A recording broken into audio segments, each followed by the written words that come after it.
Hello! Welcome back to N25 Story Summaries. We're beginning the 5th round of focus events today. I would say that this is the most recent round of focuses, but the 6th rotation started a few months ago on the JP server, so I guess that's not applicable anymore. The 5th rotation was the most recent when I started this project though. And now we're here with A Light Drawn Closer. Before the event was officially released on the global server, the English translation was Reeling in the Lights, which I think was definitely a more interesting title. Alas, it's just a fan translation now. A Light Drawn Closer ran on the JP server from June 20th to the 28th, 2024. If you're watching this video when it goes up, the event ran on global just a few months ago. For me, it was a few weeks ago, since I'm writing the script in July. The commission song for this event is M Purple, which is gas, by the way. M Purple is so slept on, I love this thing so much. Didn't really care about it until the event dropped on global and I played the beat map, and now it's a recent favorite. It could be the recency bias though, I don't know. Phew, okay, I had a lot to say for this intro, so now that that's all out of my system, let's get on with the story. A couple of noteworthy things happened during Mafudad's weekly visit to the Uesaki household. 1. Mafuyu went to a doctor to figure out the cause of her lack of taste, and the doctor ruled it as a psychological response to the immense stress Mafuyu was under. No surprise there.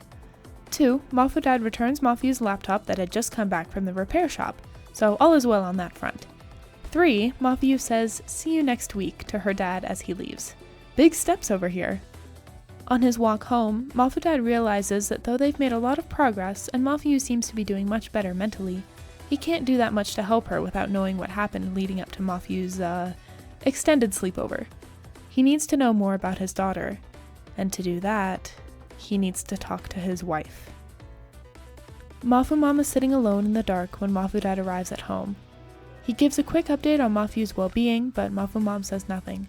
She only asks if Mafuyu will be coming home soon. Well, obviously not. It seems that Mafudad has known for a while that his wife didn't tell him the entire story from that day. There's more to be said, because Mafuyu wouldn't be acting like this if it were just in retaliation to her phone being taken away. Which is good. I'm glad there's at least some emotional intelligence in this family. Despite his gentle insistence, Mafumam snaps and scream cries at her husband, saying she doesn't know. She doesn't know what to do or why Mafuyu won't understand. So, clearly, Mafudad isn't going to get any answers from her. A brief intermission from Night Court shows the other members reacting to Mafudad's behaviors and interactions. Enna comments that it seems like Mafudad does care about his daughter, at least a little bit. Mafuyu agrees with this.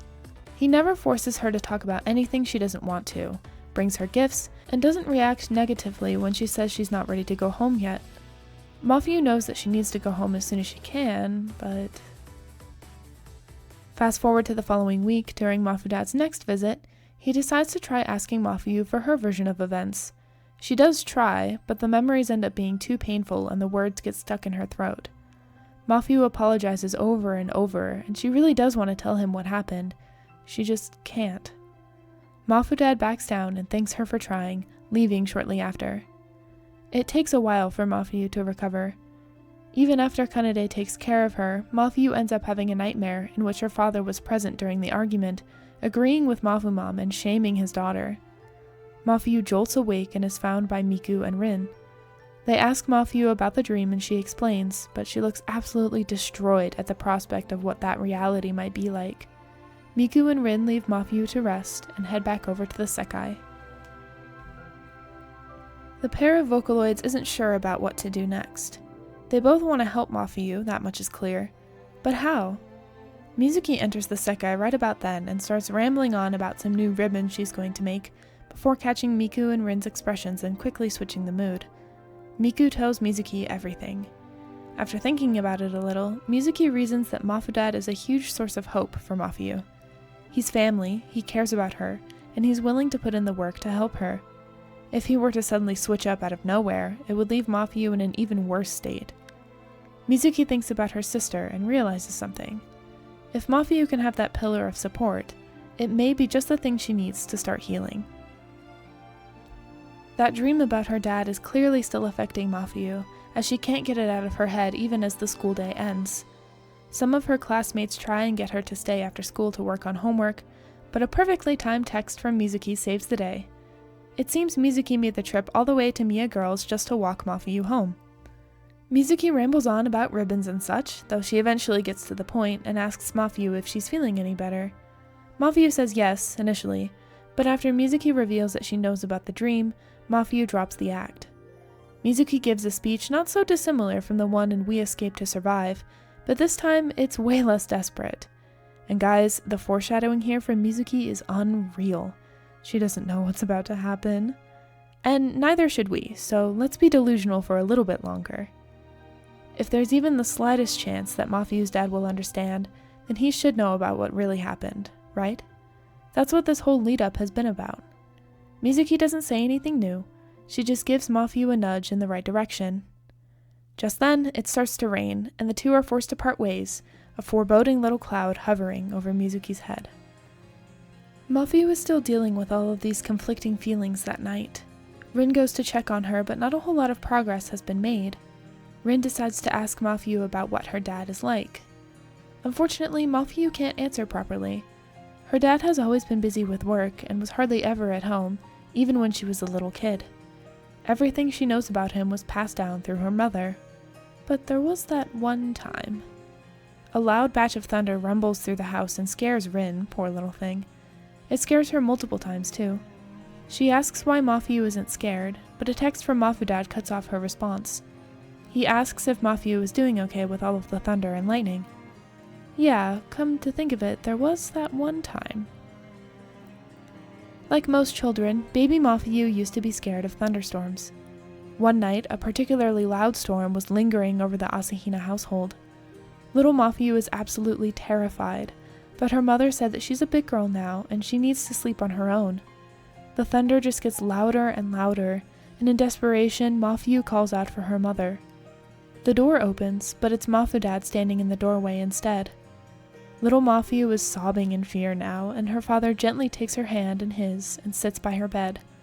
Though Mafuyu keeps apologizing and saying that Mom will be upset if she doesn't fall asleep on her own, Mafudad promises to stay with her and to tell Mafumam that she fell asleep all on her own. To Mafuyu, her dad is a source of comfort. She was able to fall asleep back then because she felt safe with her hand in his. Rin thinks that she should be able to trust him. Based on this memory, and Mafudad's actions thus far, he must still be the kind person that he's been since the start. It'll be okay for Mafuyu to tell him the truth. Mafudad comes over unannounced a few days later, though it's only because he found some reputable mental health clinics for Mafuyu to consider. A Night Court member getting therapy? I used to pray for times like these. He also asks her about the thunderstorm, which spurs memories for Mafuyu and also gives her that nudge she needed to finally tell her dad the truth. And she does. It's painful, clearly, and it takes a while for the big reveal to happen, but it's altogether positive. Mafudad is a bit shocked initially, but he gently quiets Mafuyu's desperate apologies and says that he supports her decision. He also apologizes for not realizing sooner and for not being there for Mafuyu when she needed it. A massive weight is lifted from Mafuyu's shoulders as her dad promises to do better in the future, and eventually she asks to hold his hand again. It's the same as it was before, warm and grounding, and the smile that spreads across Mafuyu's face is just as rewarding. But of course, Night Court events can't ever end on a positive note, can they? Mafuyu texts Musique that night and thanks her for her help, so it worked. And if it worked for Mafuyu, maybe it'll work for Musique? This time Musique will tell the truth. As Enna walks down the halls of Kamiyama High, poking through the school festival stalls, she wonders what Musique's class is doing and heads over to check it out.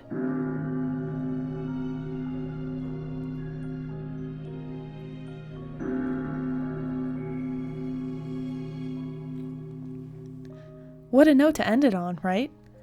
Oh man, now I have to keep you all waiting until October. Think you'll be able to wait that long? Don't worry, once we actually get to Mizu 5, you're gonna wish we hadn't. So yeah, as I've alluded to for a while now, we are all caught up with Night Court event stories. I honestly don't have a whole lot to say in regards to this event. I got all of my rambling out in the intro, and it was just a sweet little event with Mafuyu and her father. Finally, a Mafuyu event that wasn't just pure angst for the entire runtime. Instead, allow me to personally thank all of you who have stuck with me for this journey. It's not over yet, so don't worry, but now still feels like an appropriate time to express my gratitude. My channel started with Mafuyu's first event uploaded on Mafuyu's birthday, and after 26 events, we've caught up. Whether you've been following me since the beginning or just started today, thank you. I hope you'll stick around to see what's next. Though the official translation of the event isn't out yet, the next Night Court event on the list is sure to make an impression on you. I'll see you then.